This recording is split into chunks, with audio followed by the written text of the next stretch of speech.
Bismillahirrahmanirrahim. Assalatu wassalamu ala asyrafil anbiya wal mursalin wa ala alihi wa sahabihi ajmain.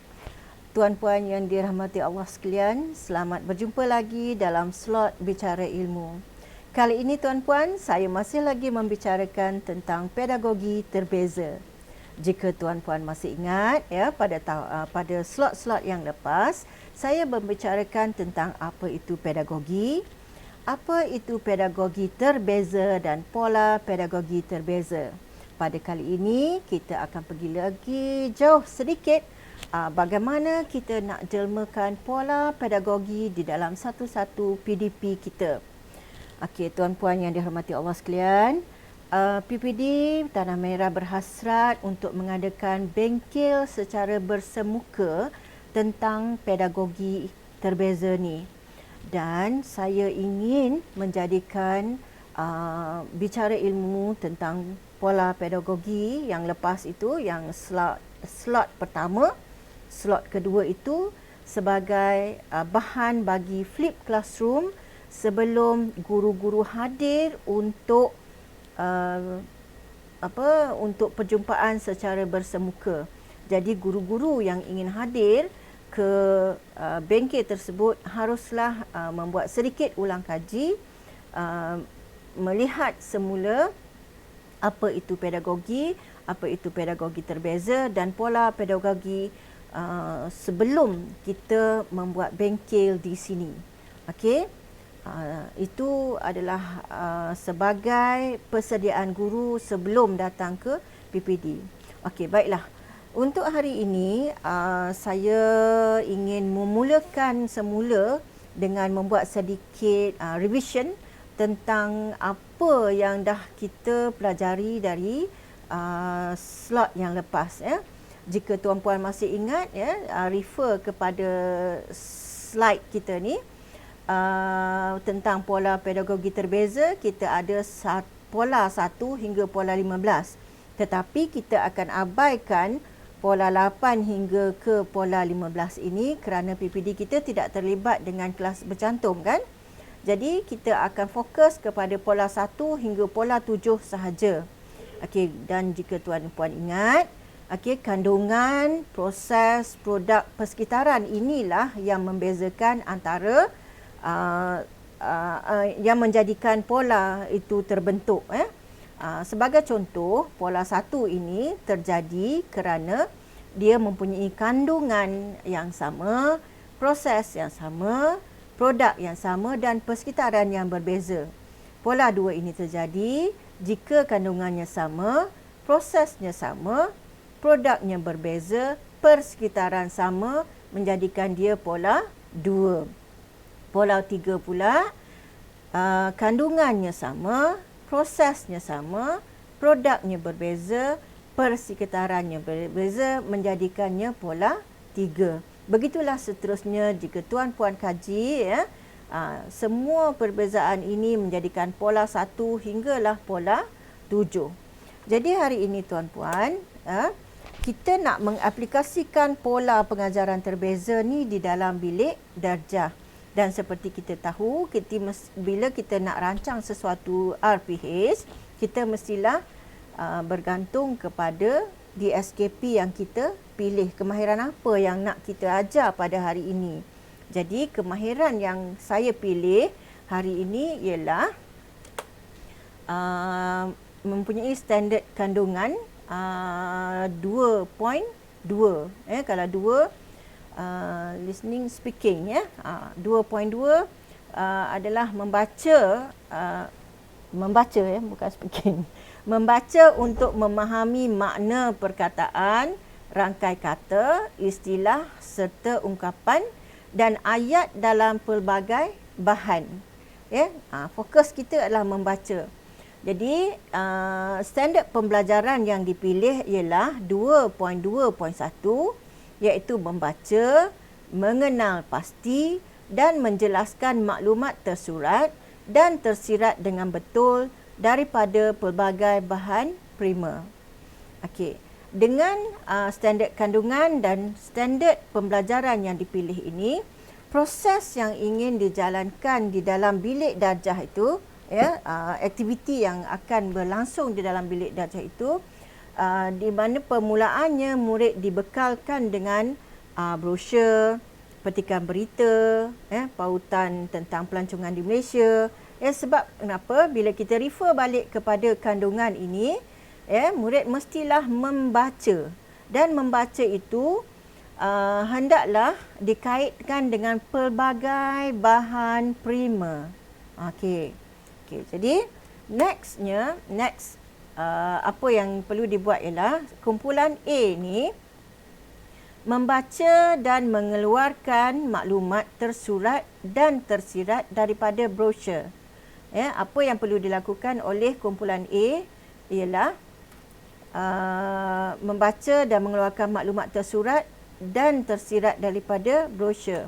Kumpulan B pula, apa yang dia perlu buat ialah membaca dan mengeluarkan maklumat tersirat dan tersirat daripada pautan Tourism Kelantan. Kumpulan C pula, dia perlu membaca dan mengeluarkan maklumat tersurat dan tersirat daripada petikan berita. Jika tuan-puan lihat kita refer kepada pola 3. Saya tulis sini sebagai peringatan pola 3 ni, kandungan dia sama kan?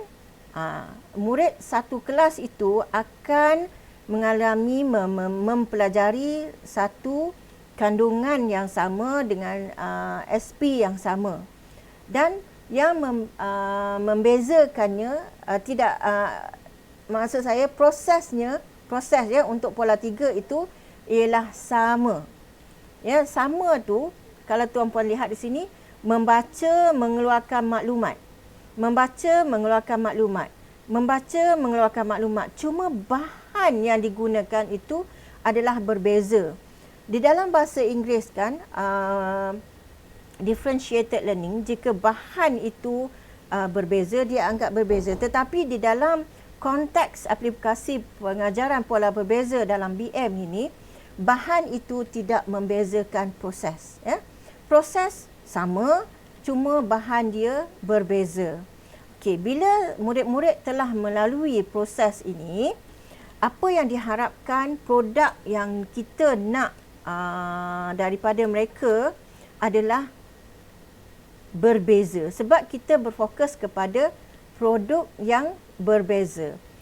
Produk yang berbeza, jadi kita cuba untuk membezakan produk itu daripada satu kumpulan dengan kumpulan yang lain. Sebagai contoh, kumpulan A ni membuat lakonan berdasarkan dialog yang dibina berdasarkan brosur. Daripada brosur tadi, murid-murid ini telah mengeluarkan maklumat yang dia nak.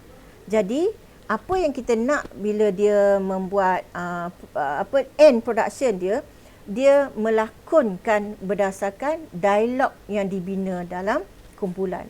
Kumpulan B pula membuat pembentangan peta minda daripada pautan yang dibaca. Pautan yang dibaca ni, minta maaf ada kesilapan ejaan sini. Membuat pembentangan peta minda daripada pautan ni, pautan Tourism Kelantan tu tadi. Jadi yang kumpulan ketiga pula membuat laporan ringkas dokumentasi yang dibina berdasarkan petikan berita.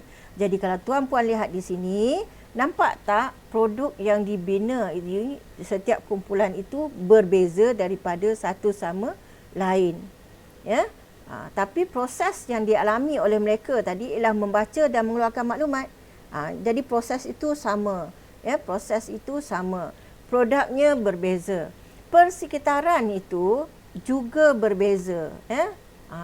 Persekitaran yang dialami oleh murid itu, sama ada untuk menjalankan aktiviti itu ataupun semasa dia nak membuat pembentangan itu berbeza. Persekitaran tu mungkin setengah murid buat di pusat sumber secara maya, mungkin dia nak membuat lakonan itu dalam rakaman contoh.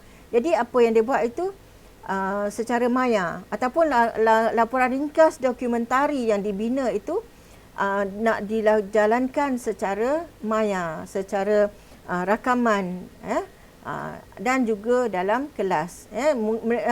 Mereka boleh pilih ataupun guru boleh tentukan. Okey. Jadi sekiranya tuan-puan faham bagaimana kita nak membina pola ni berdasarkan kandungan, proses, produk persekitaran, syukurlah ya. Cuma saya mohon sekali lagi supaya tuan-tuan fahamkan dengan lebih lanjut ya, balik semula kepada bicara ilmu pertama, bicara ilmu kedua dan juga bicara ilmu ketiga yang telah dipaparkan hari ini. Maka insya-Allah pada pertemuan kita pada masa akan datang di dalam bengkel secara bersemuka tu nanti, kita akan lebih jelas ya, bila kita membuat perbengkelan bersama-sama mengikut pola yang ditetapkan dalam kumpulan masing-masing, ia nampak lebih jelas dan lebih mudah untuk dilaksanakan ya. Sebab saya bersungguh-sungguh untuk menjadikan ini satu rentetan pembelajaran kepada tuan-puan supaya kerana kita akan melaksanakan PDP pola terbeza ini di sekolah, dan beberapa sekolah akan dipilih sebagai sekolah rintis untuk melaksanakannya ya, sebab kita dah di-assign oleh KPM untuk menjalankannya. Jadi kita tidak ada pilihan, maka kita akan menjalankannya. Walau bagaimanapun saya percaya guru-guru kita memang dah tahu benda ni. Apabila sebenarnya dalam bahasa Inggerisnya kita sebut differentiated learning. Jadi bila kita sebut differentiated learning, orang tahu. Sebenarnya istilahnya kod Melayunya ialah aplikasi pola pengajaran terbeza. Okey, itu saja untuk kali ini. InsyaAllah kita akan berjumpa lagi di lain masa. Mungkin di dalam bimbingan ya, apabila kita dah pilih sekolah-sekolah yang telah di-assign untuk menjalankan PDP ini, kita akan terus dalam sesi bimbingan di dalam kelas dan sebagainya. Untuk itu, Assalamualaikum warahmatullahi wabarakatuh. Terima kasih banyak-banyak.